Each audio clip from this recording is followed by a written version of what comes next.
Hello everyone, my name is Rebecca. Let's talk about makeup. So we have got to do my empties for the month of August, and we have got to do the fast because my son is out there just losing his mind. He is going crazy, and I think his father is probably not that far behind. So let's get this done. I actually have a fair amount of stuff here to talk to you about in this basket in front of me, and a kind of an unusual amount of makeup as well. So that's fun. I also have some declutters for this month, as well as some kind of declutters, kind of empties. We'll talk about it in a minute. Let's start with the skincare. So first thing I have to talk to you guys about is my Biore UV Aqua Rich Watery Essence. This is an SPF 50 plus PA++++. This is my absolute favorite holy grail sunscreen. I've gone through 2 whole tubes of it this summer, which is a little bit more than I usually use over the course of a single season, but I have been spending a lot of time outdoors with my kids, a lot of time at the park, a lot of time at the pool, a lot of time hiking. You know, we've done a lot outdoors, and therefore I have gone through a significant amount of sunscreen. This is just the most beautiful, lightweight sunscreen. It is hydrating, but not so hydrating that I feel like it's inappropriate for my combo oily skin during the summertime. Even in the depths of summer when it gets really hot and my combo oily just turns straight oily, I still feel like this is a fabulous sunscreen for me. It is beautiful under makeup. It doesn't sting my eyes. There is no residual dryness using this. I love this sunscreen. I have gone through many tubes of it, and I will go through many more. I also finished a bottle of the Custom RX treatment from Ro. Ro used to be Rory Skin, and then they were Roman briefly, I think, and now they're just Ro. So this is like Curology, basically the telehealth subscription service that can hook you up with prescription strength tretinoin, and that's what I've got right here. I've got the 0.06 strength of tretinoin. This compound also has niacinamide in it, which is fine. I could take it or leave it. Niacinamide, I feel, doesn't really do anything particularly spectacular for my skin, but it also doesn't seem to negatively impact it in any way. So one thing that does frustrate me a little bit about this, and it's the same with Curology because I have tried both of them, is they give you just enough for the month. And that's if you're just covering your face. If I want to apply any to my neck or to the back of my hands, which I would like to because it's going to really benefit me in those areas as well, I will run out of this too soon. So I would prefer it if they were just a little bit more generous with the amount that you receive per month, because it's not the sort of thing that you can refill early. So that is my only complaint about both Ro and Curology, but otherwise I have been satisfied with the service of both. Ro just happens to be the one that I'm currently using right now. Next, I have a bottle of this Neutrogena Deep Moisture Express Body Mist. This is one of those spray-on moisturizers. I picked this up because I'm not great at applying body lotion. I'm not as good as I ought to be about applying body lotion, and I thought maybe the convenience of the spray format would help me do it more consistently. Did it help me do it more consistently? Maybe a little bit. I do think that this method of application is a little bit more convenient than having to use something with a pump or packaged in a tube. I think in order to be dispersed this way, the moisturizer by its nature has to have kind of a lower viscosity than a thicker cream. And because of that, I don't know if I agree with deep moisture. I don't know if it is really the richest and most hydrating thing I've ever put on my body, but I do think that those moisturizers that are more hydrating than this, you'd never be able to spray them through a nozzle in this way. So for what it was, I did enjoy it. If I saw it again in the store for a good deal, I probably would pick another one up. Okay, I have a little bit of hair care. I have gone through another one of these Batiste dry shampoos. This is the original classic fresh scent. This isn't my favorite scent of the Batiste dry shampoo, but it is the one that I am able to find most frequently at the discount stores that I purchase these at. So this is the 12-ounce can. This can retails, I think the last time I picked one of these up at Walmart was $15 or $16, and I picked this one up at Ross for $11. So $10.99. The cans that I see most often are the 8-ounce cans. So they're the ones that are a little bit shorter and quite a bit wider. Those are the ones that I see most often at TJ Maxx. And I believe TJ Maxx sells those for $12 or $13 a can, whereas this is $11. So that's a great deal. At the beginning of the year, I found a bunch of these in my local Ross, and I kind of just stocked up. So I have already gone through one of these this year. I have another one on the go on my shelf right now, and I have yet another one under the sink waiting for its time to shine. So I really do enjoy this. I feel like Batiste is the most effective dry shampoo I've ever tried, and I have tried quite a lot of them. The white cast is intense. Now, Batiste does have a darker version for brunettes specifically, but I don't find that formula to be nearly as effective as just the normal one. So my pro tip for you, if you would like to use the Batiste, but the white cast is a problem for you, put this in the night before you think you're going to need it. By the morning, the white cast should be gone, and you should just be left with really fluffy, fresh, clean feeling hair. So really enjoy this stuff. Already have another one on the go. Then I also have this Four Belly lash primer. Now this is this is kind of funny. I have a lash primer, and then I have one of my Lash Links eyelash glues. So story time for a second. The last time I came home from traveling this summer, I thought I had completely unpacked my suitcase, but I had not, apparently. My daughter just went on a trip, and when she was packing, she used my little suitcase, and she found a little bag of my lash stuff, including this, which only had a tiny, tiny bit left in it. And she also found not this lash glue, but the one I had bought to replace it, okay? So I had already had this in my empties, but when I misplaced this, I pulled this back out of my empties and used the last little dregs of it. Now, it was a struggle because it had already passed the point where I had decided it was empty, but I had no idea what had happened to my new one. So as soon as she found this, I went ahead and finally retired this to my empties again. So this has actually been in my empties once before, and now it is in my empties again. This one here, it still had a tiny, tiny bit of product in here still, but I was already halfway through the bottle I'd purchased to replace it. So I just decanted what was left in this bottle into the new bottle and stuck this one in my empties as well. So both of these are going out. For reals this time, they are going out. And now we have a little bit of makeup. This is more makeup than I usually have in my empties in a given month. And the first one, I don't think this one is a spoiler for 50 Shades of Brown. I think I talked about this in my last update for that project. But this is my Charlotte Tilbury Hollywood Contour Wand. Loved this product. I was a little so-so about this product, I think, for the first half of the tube. And it was only the last half of the tube that I really learned to appreciate this product. It has a lot of translucency in it, and because of that, if you do want a really sculpted look, you're definitely going to have to build it up, which is something that frustrated me. However, when I started using it alongside my kind of more lightweight, no makeup summertime makeup, I just put a little bit of BB cream on and then some of this, it would just add a tiny bit of definition to my face without looking like makeup.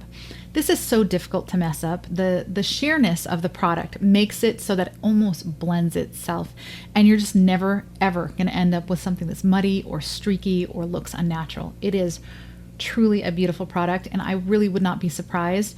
I have plenty of other contours that I need to pay some attention to now that this one is gone, but I really would not be surprised if I pick this up again in the future. Really, really enjoyed this. This next one I do think is a little bit of a spoiler for my 50 Shades of Brown. This is my Milani Silky Matte Bronzer in the shade Sunkissed 02. This is my perfect bronzer. It is absolutely perfect for me. Wintertime, summertime, it doesn't matter. The undertone is neutral and slightly rosy, and I just find that to be so flattering on my skin tone, and I am so pleased to have completely finished this up. I don't think I've actually finished a bronzer before. Generally speaking, what will happen is I will get to the point in a pan of bronzer where I have used enough product that it starts to crumble and shatter in the pan. That's about the point where you need to repress it, but I could never be bothered. Before I started panning, I could never be bothered to repress.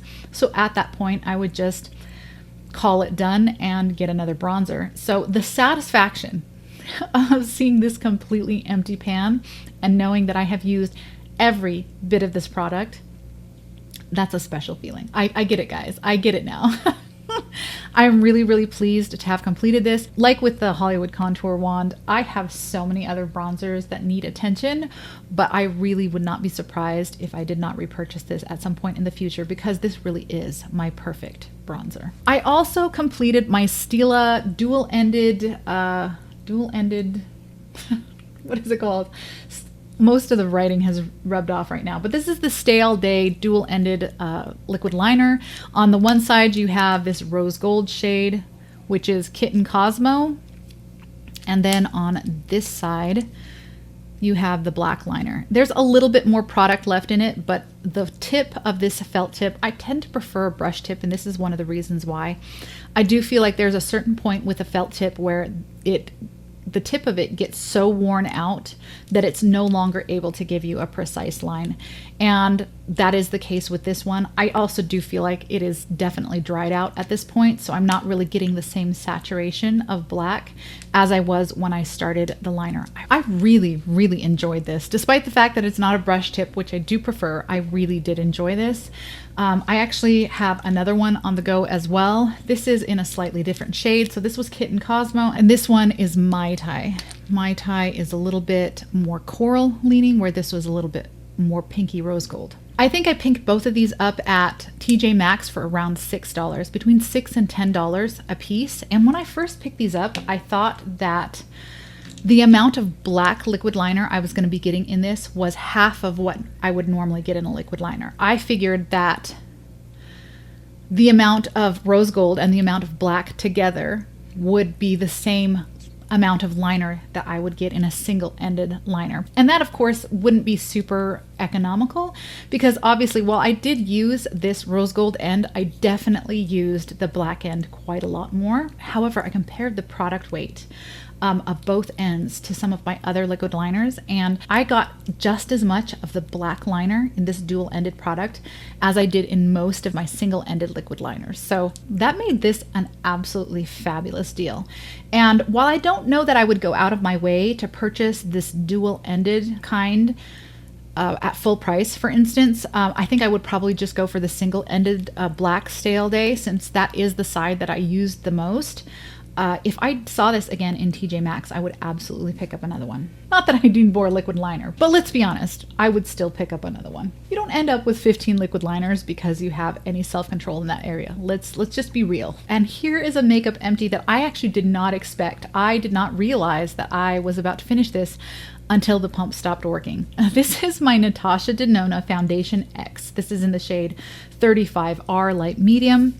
I am both thrilled and devastated to finish this foundation. This is my absolute favorite full cover foundation of all time. I just really love this. Unlike a lot of the other full coverage foundations that I have in my collection, this is just, it is not something that I have to be really careful to apply in just the right way with just the right amount to avoid looking thick or cakey. This is just pretty, and I could just slap it on any way I wanted to and it would still look pretty. I loved this foundation, loved it. I am devastated that she's no longer making it, and I'm really, really hoping, I'm just crossing my fingers and my toes that she has another full coverage foundation that is just as good as this, or better. I will take better, Natasha. If you can do better, I will take it. I'm really hoping she has something like that in the wings. And I'm also really hoping that her replacement for this was not that powder foundation she recently released, because I cannot wear powder foundations. I have never met a powder foundation that was a good enough shade match for me to wear as my primary base product. And you can't mix a powder foundation the way you can a liquid foundation. So I'm really hoping that she has another product that she's going to release to replace this foundation, because it was really a truly beautiful product. And I'm very proud to have finished it and so sad that it's gone. All right, those were all of my empties. I have a couple of things here. I have a couple declutters, and then I have a couple of things that are kind of declutters, kind of empties. They're half empty and they've got to go. So one of those half empty and has to go is my Color Me Cosmetics Rapid Release Base Coat. This is like a peel-off base coat that you can use to make the removal of either polish or enhancements a little bit easier. I did not use nearly as much of this as I should have before having to let it go, but it's not something that I used often, and I wasn't great at making sure that it was temperature stable all the time. Basically, it spent some time in my garage after the move, and because of that, the last time I pulled out to use it, yeah, completely dry. So while this was not a complete loss, it is time for it to go. Here is something that I actually feel quite sad about. This is my Vanilla Co. Zero cleansing balm. This is my favorite cleansing balm. I love the way it smells. I love the way it performs. It's just so pleasant. This is this is the jumbo size. I think I picked it up during an Ulta sale. I had previously gone through one of the normal sized tubs of this, and I think I'd actually gone through a sample size as well. I just really, really love this cleansing balm. Earlier this year, I kind of got a little sidetracked using some other products, and I made the mistake of leaving this in my shower. Now, it was closed, but it was still in my shower, and now, whew, yeah, that's mold. That is mold. This is not going on my face again. As you can see, I think I used a little bit more than half, maybe about 2/3 of what was in here, but there is still quite a lot of product at the bottom of this, which is sad for me because I really, really do enjoy this product. So word to the wise, don't keep it in your shower. I don't know what I was thinking, but this is my favorite cleansing balm, so I am almost certainly gonna buy another one. So those were declutters. I mean, yes, they were technically declutters, but I'm not necessarily decluttering them because I don't like them or don't want them in my collection. Although I'm not sure if I would repurchase the Color Me Peel Off Base. While it worked, I felt like it didn't work quite as well as I wanted it to, and it required a lot of coats. I think I might try a different brand next time. However, these next two products I didn't care for at all. First is the Algenist Reveal Concentrated Color Drops. This is in the shade Blue. Theoretically, that's what it says on the bottom there. It says blue, but this is white. This is white with a very, very slight blue tint. Now, this is, honestly, I should never have purchased it. I didn't swatch it before purchasing it. I just picked it up kind of on a whim. I was looking for something with a blue tint to mix into my foundations that would help get those foundations to match my cool olive skin tone a little bit more. And I was hoping that this would do that, but I don't know what use this is at all, to be honest. I'm pretty sure, now to be fair, this was not intended as a foundation mixer. I'm pretty sure that this was meant to be applied directly to the face as a color corrector to correct, I think, probably sallow tones. But at the same time, like, the white cast, like, who's gonna, I don't know. You would have to be very, very fair for this to really work on you, I think. In any case, it was not useful to me in either application. So the only reason I haven't decluttered it already is because I kind of forgot that I had it. But I found it in the back of a drawer and I thought, what the heck am I going to do with that?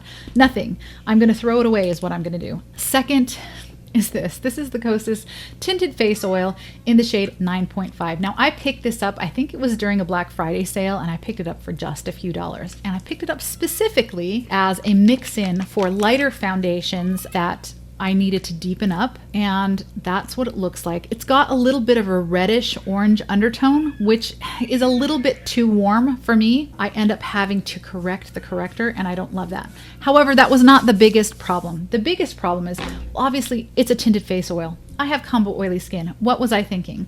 Well, the thing I was thinking is that I could add this to my more matte full coverage foundations to just give them a little more emollients, kind of in the same way that I tend to mix my BB creams with my matte full coverage foundations, just to give them a little bit more of a lightweight feel, a little bit more of a fresh skin-like finish on the skin. However, this just goes too far in that direction. Even in the wintertime when I'm feeling a lot more dry, even mixed in with the most matte of my matte foundations, it is just too much for my skin, and I just end up looking like a grease ball. So the color was not quite right, and the finish was absolutely not right. So I'm gonna go ahead and let this one go. And those are my empties and my declutters for the month of August. Next time we will take a look at all of the things that entered my collection during the month. Thank you so much for spending this time with me, and I will see you in the next one. Bye.